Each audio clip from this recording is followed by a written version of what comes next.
yeah, I did the Toro Student Greenkeeper, and then that was kind of a bit of a platform for going on to apply for the Future Turf Managers Initiative. So did that from September through to January, September last year up to January this year, and that ended up being sort of graduating essentially at BTME this year, which is brilliant. Again, there's kind of a mix of your online classes and your in-person classes as well. And a guy called Michael Astrop does a lot of the in-person classes in January at BTME, and quite a big character and kind of gets everything across really well, which is brilliant. But you do things that you wouldn't necessarily do until you're a course manager, things like budgeting, a lot of sort of presentations and everything. So when it comes to kind of committees and everything, you can present yourself quite well, present your, if you're trying to go for, I don't know, it might be machinery or anything, it teaches you to kind of lay that out, and give all the facts and kind of get all the evidence together.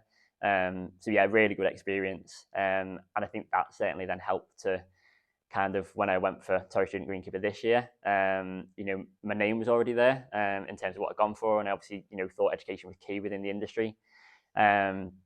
And then, like I said, it's a bit of self-appraisal at the time when, I wasn't successful in sort of the national finals last time. It's thinking, right, what can I do differently?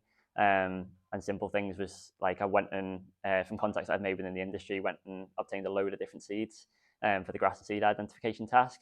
Didn't know exactly what was going to come up, but, sowing 2 different types of perennial ryegrass, like 2 different types of bent, 3 different types of fescue, smooth stalk meadow grass. It was just kind of all these different ones to, right, and then I'd grown them up in pots and everything, so that I had the grass and the seed there to kind of give me a better idea. And not just for the finals, but if I'm out there and want to identify something in terms of what we maybe want to take off the golf course and kind of replace or improve or anything, it was that idea. And then the presentation as well, I was able to then present the fact that since Toro Student Greenkeeper 2021, I'd gone on to do FTMI, I'd gone on to apply again for this. I was interested in the industry and the education, and continually attending BTME or webinars and everything like that as well. I think there's so much out there. I think it's the awareness sometimes, the awareness of the industry itself from the outside, and then the awareness of what opportunities are available to you if you really kind of push for them.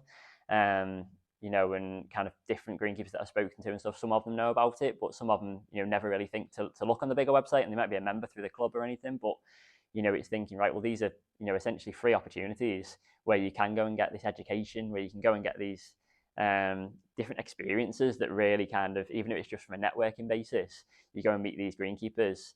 And for me, I think it'll help going forward when I want to go for a deputy course manager position or a course manager position. I've got these contacts out there in which maybe just help me in terms of applying for jobs, or it might be they're involved in that club or they're down the road from it, and they've got a good idea of who I am and kind of what I've done and what I want to do going forward. And I think that awareness thing, it's kind of one thing that was key for me is basically first green within the industry at the minute, which is something that Jenny Blyde, she's like workforce project manager at Bigger, she's kind of heading up, and spoke to her a little while ago, put her in touch with a educational charity who I had a contact from called Inspira, and they're now working together within the Lancashire community to attend these educational events. And she invited me along to kind of go and talk about this, and we did it sort of last week. And it was 2,000 students from sort of 15, 16 years of age attending 11s.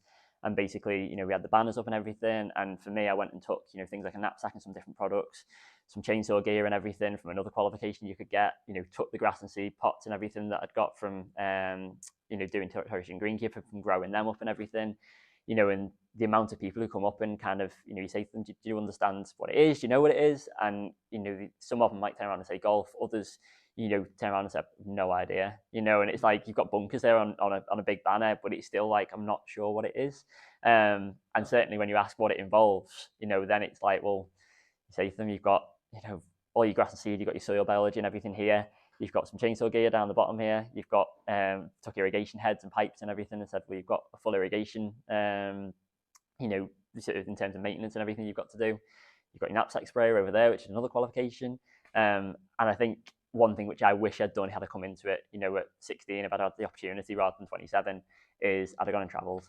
It gives you an opportunity in which any golf course in the world, you see jobs come up in the likes of, Barbados and like America and Australia and Sweden. And, for some people, it's a case of where you can work and you can travel, and there's not many careers or industries out there in which you could do that with, really.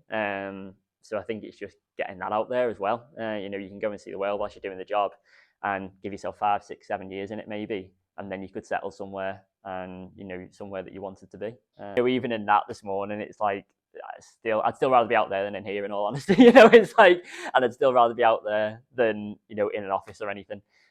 Which is the big change. You know, for me, it was about kind of being outdoors as well. Even when I worked in the home office, it was like, right, we'll go on weekends, we go away camping a lot. You know, we go away hiking, we go away walking. And that's not changed. You know, I maybe work a few more weekends now, and it was kind of taking that into consideration. But you know, working a couple of weekends here and there and stuff, compared to kind of working in a job in which I wasn't passionate about and I didn't particularly love, to the way I feel about greenkeeping and within this industry now, it's a complete breath of fresh air when I came into it. Kind of very much what I'd said to them last week, and it's obviously good timing in terms of doing that. You know, we had 2,000 students through the door, so a lot there. But I think I said to Bigger at the time as well, you know, like that recruitment and everything has got to be joint between, I think, greenkeepers and Bigger, because as much as, you know, Jenny and Roger were there, and obviously they can talk about greenkeeping, but if anyone had specific questions, I was there to answer it for them. And you know, some of the questions obviously, and some of the things on kids' minds are, how much do you get paid? You know, how much time off do you get? How much leave do you get in a year? You know, and it's like with any job, they're going to be considering that. But I think it's that, first and foremost, awareness.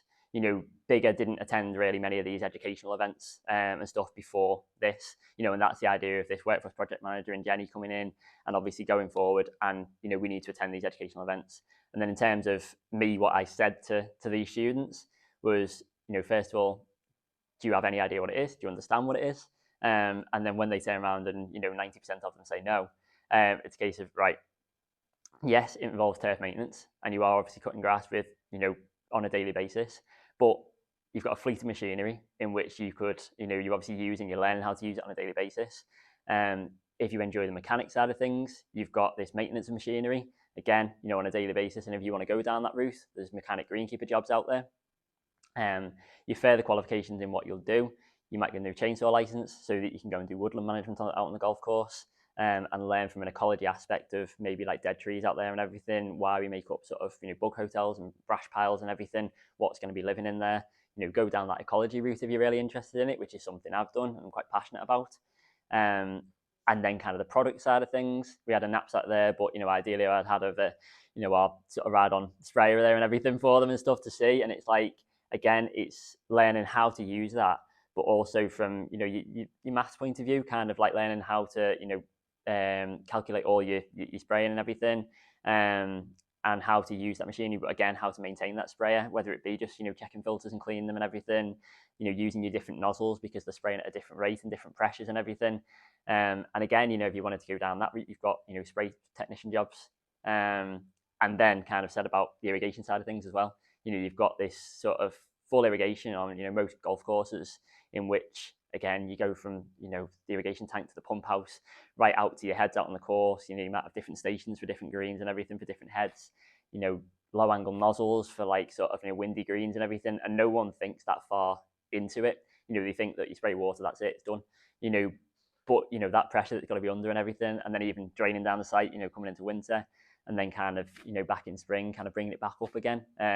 So I think it was like, you've got your irrigation, you've got your spraying, you've got chainsaw, you've got obviously utilising all the machinery, and you've got, you know, this whole fleet of machinery. And then for anyone interested in the soil biology side of things, you've then got, right, well, you've got completely different types of sites. You know, you've got 4 main golf courses there, which all require different management. You know, and you've got a links course that will be, you know, mainly fescue greens, maybe fescue bent mix. You've got us going for that bent because you've got a lot of power in there. You know, and in terms of, well, your bent doesn't need as much kind of water input. It's obviously more disease tolerant and everything. You know, and I've got these grasses in front of me when I'm talking about it. So I say to them, right, feel the top of that. And, you know, the amount of kids who are actually really interested in saying, oh, yeah, it's really different, isn't it? You know, your bents are so much softer, your fescue is so much more sort of like coarser and wispy. And it's just within about a minute of chatting to them, you know, they're asking more questions then. And all we can do at that point is then give them the information to go and look into it further. And I think that's the next thing, really. We need to make it easy to come into the industry, because everything is, you know, essentially a private business. You know, as sort of standing in front of them, I couldn't turn around and say, right, go and apply for this job at this place, because that apprentice, they might not be taking on an apprentice greenkeeper at that point. But if obviously through the Greenkeepers Training Committee, through Bigger and everything, if they know it's an easy contact they can go to, and they can say, right, can you put me on any sort of list to actually kind of, I'm interested in apprentice greenkeeper, like within 3 months, can I get onto anywhere, or we have a list of golf courses in which want to take on apprentice greenkeepers and bring them forward. So I think for the passion, it was trying to get that across there. But I think it's making them realise that there's so much more to it. And once you obviously bring in, that's just 5 different aspects of it there.